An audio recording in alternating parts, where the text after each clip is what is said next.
नमस्कार दोस्तों, स्वागत है आपका अपने यूट्यूब चैनल एकम एजुटेक में। दोस्तों आज हम बात करेंगे हरियाणा कौशल रोजगार निगम की। जैसा कि आपको पता ही है, गवर्नमेंट जो है कच्ची भर्ती किसी भी दूसरे सोर्स से बंद कर चुकी है। कोई भी दूसरा सोर्स जो है अब कच्ची भर्ती नहीं कर सकेगा। हरियाणा कौशल रोजगार ही सिर्फ एक ऐसा सोर्स है जहां से अब कच्ची भर्ती की जाएगी। तो हरियाणा कौशल रोजगार के बारे में थोड़ा सा ब्रीफली जो है आपको बताया जाएगा इस वीडियो में, और क्या क्या सैलरी जो है कर्मचारियों को इसमें मिलेगी। इसके साथ ही साथ हम बात करेंगे जो क्लैरिफिकेशन है, जो हरियाणा कौशल रोजगार को लेकर के कुछ इशू हैं, कुछ क्वेश्चंस हैं, तो उसके बारे में भी यहाँ पर चीफ सेक्रेटरी का एक लेटर है, उसको भी हम पढ़ के देखेंगे कि उसमें क्या क्या आंसर दिए गए हैं दूसरे दूसरे क्वेश्चंस के। और बात करेंगे इनकी पोस्ट की, कौन कौन सी पोस्ट किस किस काम के तौर पर है और क्या क्या क्वालिफ़िकेशन उसमें रखी गई है, क्या क्या कैटेगरी जो है डिस्ट्रिक्ट में बताई गई है, कौन से डिस्ट्रिक्ट में कितनी सैलरी एक्स्ट्रा मिलेगी, ये भी हम बात करेंगे। देखते रहिए पूरी वीडियो को।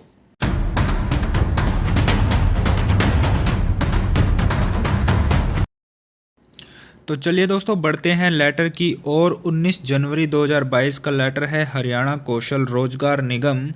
Prescription of Nigam wages rate for supply of manpower. Manpower भी कौन सी? कॉन्ट्रेक्चुअल मैन पावर दोस्तों। तो ये दोस्तों यहाँ पर देखने वाली बात ये है कि हरियाणा गवर्नमेंट का ये फैसला 1941 के रूल को चेंज करता है। यानी कि जो हरियाणा कौशल रोजगार निगम जो बनाया गया है दोस्तों, इससे पहले हमारे पास डीसी रेट चलता था दोस्तों, और वो डीसी रेट जो है 1941 से चलता आ रहा था। यानी कि अंग्रेज़ों के टाइम का ये बनाया गया था फॉर्मूला, वो अब तक चलता आ रहा था, वो बिल्कुल भी चेंज नहीं हुआ था। हालांकि थोड़ा बहुत चेंज मॉडिफिकेशन थोड़ी थोड़ी चलती रही, लेकिन अब ये पूरे की पूरी तरह डीसी रेट वाला जो सिस्टम है उसको कैंसिल करके यहाँ पर निगम रेट जो है, निगम वेजेस रेट चला दिया गया है। तो आज हम बात करने वाले हैं हरियाणा कौशल रोजगार निगम की। इसमें क्या क्या आगे चेंज आए हैं, आपकी सर्विस पे क्या फ़र्क पड़ेगा, कॉन्ट्रेक्चुअल जो भी लोग कर्मचारी लगे हुए हैं, कच्चे कर्मचारी, उनकी जो नौकरी है उसमें क्या क्या वो रहेगी। इसमें फ़िलहाल जो लेटर के बारे में हम बात करें तो वेजेस रेट इसको बोला जाएगा, निगम वेजेस रेट। इसको अब हम जो आपको अब सैलरी मिलेगी वो डीसी रेट कोई उसको नहीं बोलेगा, सिर्फ निगम वेजेस रेट्स बोला जाएगा, और इसको डीसी रेट को कैंसिल यहाँ पर गवर्नमेंट ने कर दिया है। इसके बाद हम लेटर की तरफ बढ़ते हैं। जो हमें मेन चीज़ें यहाँ पर देखनी है, जो गवर्नमेंट ने इसके जो किस रूल के तहत और क्या क्या कंडीशन यहाँ पर लगाई है, उसके बारे में यहाँ पर पढ़ते हैं दोस्तों। इसका ऑब्जेक्टिव है कॉन्ट्रेक्चुअल मैन पावर को गवर्नमेंट डिपार्टमेंट बोर्ड कॉरपोरेशन में देना। हरियाणा कौशल रोजगार निगम जो है मैन पावर की सप्लाई करेगा गवर्नमेंट विभागों में, और उसी डिपार्टमेंट से जिसमें ये अपनी वेजेस जिसमें ये अपने कॉन्ट्रेक्चुअल मैन पावर देगा, वहाँ से ये चार्ज भी करेगा। तो इसके आगे जो कैटेगराइजेशन ऑफ डिस्ट्रिक्ट है यहाँ पर बहुत अच्छी तरह से किया गया है, बहुत आप देख सकते हैं स्क्रीन पर। जो कैटेगरी 1 में जो रखे गए हैं गुरुग्राम, फरीदाबाद, पंचकुला, सोनीपत, ये 4 डिस्ट्रिक्ट हरियाणा के रखे गए हैं दोस्तों। इसके साथ ही दिल्ली और चंडीगढ़ में भी जो हरियाणा के ऑफिस हैं उसमें कोई कॉन्ट्रेक्चुअल मैन पावर काम कर रही है दोस्तों, वो भी कैटेगरी 1 में काउंट की जाएगी। कैटेगरी 2 में अब बढ़ते हैं। पानीपत, झज्जर, पलवल, करनाल, अंबाला, हिसार, रोहतक, रेवाड़ी, कुरुक्षेत्र, कैथल, यमुनानगर, भिवानी और जींद, ये कैटेगरी 2 में रखे गए हैं। ये बीच के डिस्ट्रिक्ट हैं। यानी कि जो कैटेगरी 1 है दोस्तों, वो है थोड़ा सा हाई प्रोफाइल टाइप के जो सिटीज़ हैं, जहाँ पे खर्चा थोड़ा रहन सहन ज़्यादा है। तो मेट्रोपॉलिटन सिटीज़ इसको हम बोल देते हैं कैटेगरी 1 को। और जो कैटेगरी 3 है दोस्तों, इसमें जो है महेंद्रगढ़, फतेहाबाद, सिरसा, नूर, चरखी दादरी, ये वो डिस्ट्रिक्ट काउंट किए जा रहे हैं जो जहाँ पर रहने का खर्चा जो है थोड़ा कम है एज कम्पेयर टू कैटेगरी 1 और 2। तो यहाँ पर इनमें कैटेगरी के हिसाब से वेजेस में फ़र्क है दोस्तों। कैटेगरी 1 में आपको ज़्यादा वेजेस मिलेगी यानी कि ज़्यादा सैलरी मिलेगी, कैटेगरी 2 के डिस्ट्रिक्ट में थोड़ी मीडियम मिलेगी और कैटेगरी 3 में थोड़ी कम मिलेगी दोस्तों। इसके बाद हम मेन जो चीज़ें हैं यहाँ पर देख लेते हैं, जो क्लासिफिकेशन ऑफ जॉब रोल्स की यहाँ पर बात करते हैं। तो लेवल 1 2 3 4 4 लेवल गवर्नमेंट ने दोस्तों यहाँ पर बना दिए हैं, कैटेगरी इसकी चेंज कर दी है। तो उसके बारे में भी हम आगे देखते हैं उसमें क्या क्या है। अच्छा, तो अब table of base wages rate and Nigam wage rate, तो इसके बारे में हम बात कर लेते हैं। कैटेगरी 1 के जो डिस्ट्रिक्ट हैं दोस्तों, उसमें मिनिमम जो वेजेस लेवल 1 की, लेवल 1 यानी कि जो सबसे छोटा है, ग्रुप डी का है, वो लेवल 1 है। लेवल 2 उससे थोड़ा बड़ा, लेवल 3 उससे भी थोड़ा टेक्निकल पोस्ट में बड़ा, और लेवल 4 उससे भी जो जिसमें ज़्यादा क्वालिफिकेशन चाहिए। तो ये लेवल बढ़ते जा रहे हैं दोस्तों, बढ़ते जा रहे हैं। और यहाँ पर आप सैलरी की बात करें तो जो कैटेगरी 1 का डिस्ट्रिक्ट है, कैटेगरी 1 डिस्ट्रिक्ट जो आपको मैंने मेट्रोपॉलिटन सिटीज़ अभी बताई, गुड़गांव, सोनीपत वगैरह, दिल्ली, चंडीगढ़, तो उसमें जो लेवल 1 है, लेवल 1 यानी जो ग्रुप डी का कर्मचारी अगर कार्यरत होगा तो उसके कम से कम रेट जो होंगे दोस्तों वो 17,520 होगा, 17,520। उसी तरह अगर लेवल 2 का कर्मचारी है यानी कि कोई क्लर्क है तो उसको 20,590 रुपये कम से कम दिए जाएंगे। उसी प्रकार लेवल 3 का कर्मचारी है तो 21,200 और लेवल 4 को 22,420 रुपये। तो आप यहाँ पर डिस्ट्रिक्ट में फ़र्क देख सकते हैं। ये उसी प्रकार डाउन में आता जाएगा यानी कि 15,450। अगर आप यमुनानगर में या कुरुक्षेत्र में इस प्रकार के डिस्ट्रिक्ट में है तो आपको 15,450 मिलेंगे। उसी प्रकार लेवल 2 में आप देख सकते हैं, और लेवल 3 में ये आपका और 1,000 रुपये कम हो जाता है लगभग। इसके बाद हम बात कर लेते हैं अब एक्सपीरियंस जो है यहाँ पर काउंट किया जा रहा है कि एक्सपीरियंस का क्या फ़र्क होगा। किसी का एक्सपीरियंस ज़्यादा है, किसी का कम है, तो उसको गवर्नमेंट ने यहाँ पर एक बहुत अच्छा टेबल जो है यहाँ पर बना दिया है। तो लेवल भी है इसमें और कैटेगरी भी है, डिस्ट्रिक्ट कैटेगरी भी है। ये कैटेगरी 1 है, ये 2 है और ये 3 है दोस्तों, और ये लेवल 1 2 3 4 है। तो यहाँ पर जो एक्सपीरियंस की हम बात कर रहे हैं, अगर किसी का एक्सपीरियंस 0 से 5 साल तक है यानी कि 5 साल से कम का एक्सपीरियंस रखने वालों के लिए ये बेस रेट है दोस्तों 17,520। अगर हम लेवल 1 को ही लेके चलें, 17,520 जो है उसका बेस रेट है लेवल 1 यानी ग्रुप डी के कर्मचारी के लिए, और ये बढ़ता जाएगा। लेवल 2 यानी क्लर्क वगैरह के लिए 20,590 हो जाएगा। और अब हम बात कर लेते हैं 5 से 10 साल का एक्सपीरियंस अगर किसी का है तो वो दोस्तों उसी प्रकार यहाँ पर रेट जो है 19,272 लेवल 1 के लिए हो चुका है, और लेवल 2 के लिए 22,649 इस प्रकार बढ़ता जा रहा है। और उसी प्रकार एक्सपीरियंस अगर 10 साल से ज़्यादा है दोस्तों तो 21,024 मिनिमम वेज होगी ग्रुप डी के कर्मचारी की। अगर कोई ग्रुप डी का कर्मचारी है, कच्चा लगा हुआ कर्मचारी है, तो वो दोस्तों और वो रखता है 10 साल से ज़्यादा का एक्सपीरियंस, तो मिनिमम सैलरी उसकी 21,024 यानी 21,024 जो है उसकी सैलरी होगी। तो इसके बाद 0 से 5 साल ये अगली कैटेगरी का आ जाता है। उसी प्रकार कैटेगरी 3 का आ जाता है, ये आप देख सकते हैं।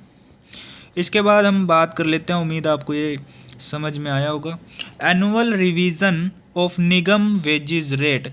एनुअल रिवीजन का मतलब दोस्तों यहाँ पर ये है, रिवीजन का यानी कि सैलरी रिवाइज करने का, एनुअली यानी कि ईयरली, साल में हर साल आपकी जो सैलरी है वो रिवाइज की जाएगी अकॉर्डिंग टू मिनिमम वेजेस और सीपीआई वैल्यूज़ के हिसाब से हर साल जो है सैलरी को बढ़ाया जाएगा। ऐसा इस कॉन्ट्रेक्चुअल रूल्स में सरकार ने बनाया है। तो इसके बाद हम बात करते हैं अगले पॉइंट की। इसमें है सुपरसेशन ऑफ एग्जिस्टिंग डीसी रेट। इसका मतलब सिर्फ यही है कि जो डीसी रेट हम अब तक मानते आए थे उसको यहाँ पर गलत कर दिया गया, यानी कि उसको हटा करके निगम वेज रेट को ही मान्यता दी गई है। Treatment of discrepancy new Nigam wages, इस पॉइंट का दोस्तों मैं आपको मतलब बता देता हूँ। इसका मतलब ये है, अगर आप ऑलरेडी कार्यरत कर्मचारी हैं, अगर आपकी 15,000 सैलरी है, जो पहले आपको डीसी रेट मिलता था, अगर वो 15,000 सैलरी आपको मिलती थी, लेकिन जैसे कि हरियाणा कौशल रोजगार निगम में आने के बाद आपकी सैलरी अगर 14,000 हो जाती है, सपोज करो कम हो जाती है 1,000 रुपये, तो आपको जो सैलरी मिलेगी वो कम से कम 15,000 ही दी जाएगी। और सपोज करो आपकी पहले 15,000 थी, लेकिन कौशल रोजगार में आपकी 16,000 हो जाती है अकॉर्डिंग टू एक्सपीरियंस, या जो भी लगा लो, तो भी आपको जो है ये 16,000 दिए जाएंगे। यानी कि जो ज़्यादा वाली होगी वो दोनों चीज़ देखी जाएगी। अगर कौशल रोजगार में आने के बाद आपकी सैलरी पहले से ज़्यादा होती है तो आपको ज़्यादा दी जाएगी। अगर आपकी सैलरी कम होती है दोस्तों, तो जो आपकी पहले ज़्यादा थी वही ज़्यादा वाली आपको दी जाएगी। तो इसके बाद दोस्तों ये जो लेटर है, इसके बाद यहाँ पर जॉब रोल्स के लेवल 1 के बारे में, पोस्ट के बारे में बताया गया है कि कौन कौन सी पोस्टें कौन कौन से लेवल में यहाँ पर आएगी। तो लेवल 1 की हम बात कर लें। लेवल 1 में वो कर्मचारी आते हैं जिनकी क्वालिफ़िकेशन मैट्रिक होती है, यानी कि जो ग्रुप डी का कर्मचारी होगा वो लेवल 1 में आएगा दोस्तों। तो लेवल 1 की बात करें, animal care worker job title यहाँ पर गवर्नमेंट ने, ये जो जॉब टाइटल आप देख रहे हो, ये जॉब टाइटल एक टाइटल दे दिया है कि जो भी ये काम है, इस प्रकार की पोस्ट के काम, जितनी भी ये पोस्टें हैं, उस वो जो काम करेगा कर्मचारी, जो कच्चा कर्मचारी डीसी रेट वाला कर्मचारी लगाया गया है, उसको जो ये पोस्ट दी जाएगी वो इस जॉब टाइटल से दी जाएगी, उसको एनिमल केयर वर्कर ही बोला जाएगा। राइट। अगर कोई पेट्रोल पंप पे है, ठीक है, सॉरी ये मैंने गलती से निशान नहीं, ये सिर्फ 2 पोस्टों के लिए तो ये है एनिमल केयर वर्कर। बाकी 3 से लेके आगे तक की पोस्ट जो है उसको ऑफिस एसोसिएट बोला जाएगा। ठीक है। अब आप कंफ्यूज हो जाओगे, जैसे ऑफिस एसोसिएट जो है पहले बोला जाता था, जो क्लर्क लेवल का कर्मचारी होता था उसको ऑफिस एसोसिएट बोला जाता था, लेकिन अब जो है कौशल रोजगार निगम में आने के बाद जो ये बियरर है, क्लास अटेंडेंट, ये ग्रुप डी की पोस्टें हैं सारी की सारी जो आप देख रहे हो, पीएन, तो अब जो पीएन का भी जो काम कर रहे हैं उसको ऑफिस एसोसिएट ही बोला जाएगा, ऐसा इस रूल में लिखा है दोस्तों। इसके बाद ये सारी पोस्टें आप देख सकते हो। कोई कंस्ट्रक्शन वर्कर की अगर किसी के पास पोस्ट है तो इस प्रकार का काम वो करेगा। राइट। इसके बाद धोबी है, सारी पोस्टें जो फील्ड वर्कर है, फील्ड का जो भी काम है सारा उसमें फील्ड वर्कर ही उसका नाम दे दिया गया है। अब यहाँ पर कंफ्यूज होने की ज़रूरत नहीं है, ये सारी पोस्टें जो हैं गवर्नमेंट में सैंक्शन पोस्टें हैं। ठीक है, ऐसी ये जो है पक्की भर्ती के लिए ऐसी ऐसी पोस्टें मिलती हैं, लेकिन अगर जैसे कि हम रोजगार निगम के थ्रू लगते हैं तो सिर्फ हमें फील्ड वर्कर बोला जाएगा और कोई भी पोस्ट हमें दे दी जाएगी। राइट। इसके बाद दूसरी पोस्टें भी आपको मैं दिखा देता हूँ लेवल 2 की। ये सारी जो है पोस्टें मैट्रिक बेस है, यानी कि लेवल 1 की पोस्टें हैं। यहाँ तक ये लेवल 1 की पोस्टें थी दोस्तों। अब ये लेवल 2 की पोस्ट भी आप देख सकते हो दोस्तों। इसमें क्या है कि नॉन टेक्निकल नेचर की है ये, और इसमें जो एसेंशियल क्वालिफिकेशन है अबव मैट्रिक है, यानी कि +2 भी हो सकती है और +2 भी हो सकती है। इसमें जो है एक्सपीरियंस भी मांग सकते हैं, डिप्लोमा कंप्यूटर का भी मांग सकते हैं, SCTC तो दोस्तों होता ही है। इसके बाद जैसे शॉर्ट एंड टाइपिंग भी मांग सकते हैं, ग्रेजुएशन भी मांग सकते हैं अकॉर्डिंग टू पोस्ट। तो ये जो है क्लर्क की अगर किसी को क्लर्क बेस पर लगना है तो उसको ऑफिस एसोसिएट की पोस्ट दी जाएगी। चाहे वो कांस्टेबल भी लग रहा है पुलिस डिपार्टमेंट में और वो एक कच्ची भर्ती में है तो उसको भी ऑफिस एग्जीक्यूटिव ही बोला जाएगा। ठीक है, चाहे क्लर्क है, चाहे कांस्टेबल है, डाटा एंट्री ऑपरेटर है, जूनियर स्केल स्टेनोग्राफर है, रिसेप्शनिस्ट है, स्टोर कीपर है, सबको जो है ऑफिस एग्जीक्यूटिव बोला जाएगा। और ये अलग अलग जो है क्वालिफ़िकेशन भी जो है दे दी गई है कि अगर कोई क्लर्क लग रहा है तो उसके लिए ये क्वालिफ़िकेशन है, उसके लिए ये डाटा एंट्री ऑपरेटर के लिए है और स्टेनोग्राफर के लिए ये है। हर एक चीज़ जो है इसमें लिख दी गई है। इसके बाद हम बात कर लेते हैं लेवल 3 की पोस्ट के बारे में। तो ये जो लेवल जो 3 की पोस्ट है तो क्लर्क लेवल की, लेकिन दोस्तों इसमें जो है ये टेक्निकल नेचर की है। टेक्निकल नेचर मतलब जो इसमें टेक्निकल ITI डिप्लोमा टेक्निकल कोई क्वालिफिकेशन हो या एक्सपीरियंस हो वो होना चाहिए इसमें। जैसे रिवेन्यू एग्जीक्यूटिव की पोस्ट है तो कानूनगो की पोस्ट को रिवेन्यू एग्जीक्यूटिव बोला जाएगा, इसमें ग्रेजुएशन चाहिए होगी।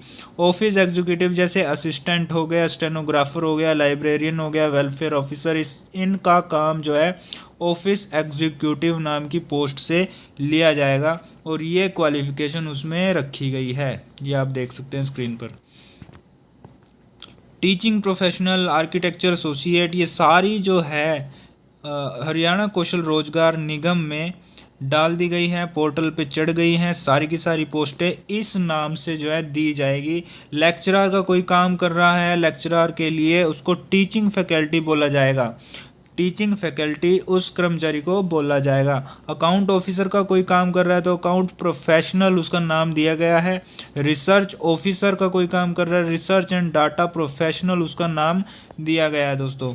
तो ये जो है गवर्नमेंट ने इसको स्पेसिफाई कर दिया है कि कौन सा जॉब टाइटल कौन सी जॉब के लिए कौन सी पोस्ट के लिए देना है, ये सारा लिख दिया है और कौन सी क्वालिफिकेशन का बंदा ये होना चाहिए।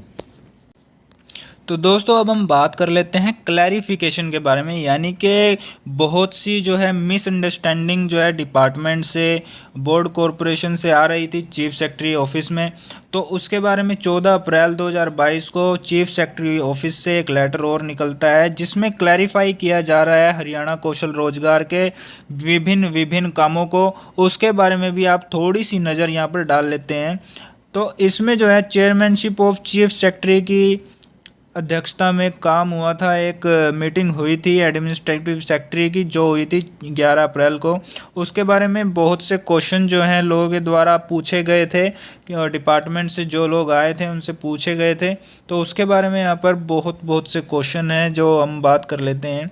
पहला क्वेश्चन हम लेते हैं जो ये है, whether the person reemployed after retirement are to be registered on portal और नॉट।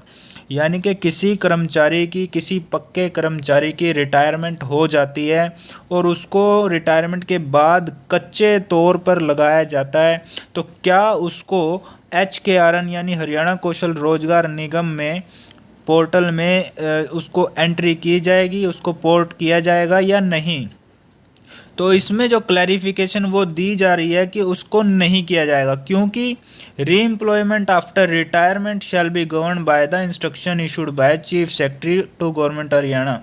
यानी कि जो चीफ सेक्रेटरी गवर्नमेंट की इंस्ट्रक्शन होती है उसके हिसाब से, उसके अनुसार ही रीएम्प्लॉयमेंट दी जाती है रिटायरमेंट के बाद।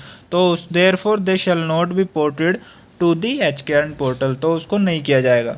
इसके बाद अगला क्वेश्चन जो है आया था, person engaged for part time basis in office, portal पे रजिस्टर होंगे या नहीं। कोई पार्ट टाइम में काम कर रहा है दोस्तों तो उसको भी पोर्टल पे उसमें पोर्ट करना है कि नहीं। तो इसमें अगर वो पार्ट टाइम जॉब कर रहा है लेकिन वो 6 घंटे से कम की है एक दिन में, पर डे 6 घंटे से कम काम करने वाले को HKRN पर पोर्ट नहीं किया जाएगा। अगर उसका काम फुल डे का है, फुल वर्किंग है, तब ही वो HKRN में पोर्ट किया जाएगा। इसके बाद अगला क्वेश्चन है, person required for a limited period during crop season. अगर कोई जैसे कोई एग्रीकल्चर का काम है, कोई इरिगेशन का डिपार्टमेंट है, तो दोस्तों उसको क्रॉप सीज़न के टाइम में, यानी कि कोई फसल आई, जैसे अभी गेहूं की कटाई चल रही है, तो उसके लिए कुछ 1 महीने के लिए, 2 महीने के लिए अगर किसी कोई कर्मचारियां इस प्रकार से रखे जाते हैं, जैसे कि अभी कोरोना आ गया था दोस्तों, तो कुछ महीनों के लिए और कर्मचारी जो है उन्होंने रख लिए हेल्थ डिपार्टमेंट ने, तो इसमें वो पूछते हैं कि क्या उनको भी पोर्टल पर डालना है क्या।